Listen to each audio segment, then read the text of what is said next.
Now to a disturbing case of animal neglect that is also a touching story of survival. The SPCA on the Mid-Island took in a dog that was infested with tens of thousands of fleas. He was being eaten alive, but thanks to another dog, will live to bark another day. We should warn you, some of the pictures in this story are graphic. CTV's Jessica Lepp reports. So what can we do for him right now? It's enough to make your skin crawl. More than 100,000 blood-sucking fleas infested in the fur of this small pup. The most fleas I've seen, and I've been in practice for almost 40 years. His face looked like it was covered in dirt, but it was just masses of little bugs. What looks like dirt dripping off a 14-year-old Rascal the Terrier is actually his own blood. When the fleas drink the blood and they go to the bathroom, they're basically excreting digested blood.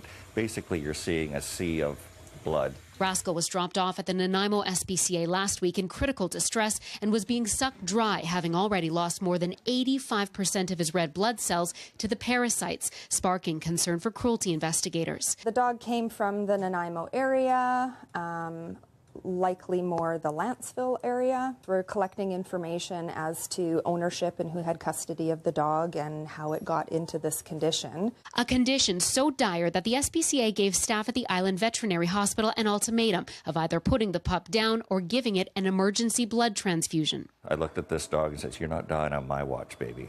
Terry, who works here, had a universal blood donor, rushed home, brought her dog in. Transfusion to Rascal takes almost 4 hours. 200 milliliters of blood later, and it's a success. Basically, that gave him his strength back. After a number of baths, this guy is flea-free, and today the strangers with a rare connection meet for the first time.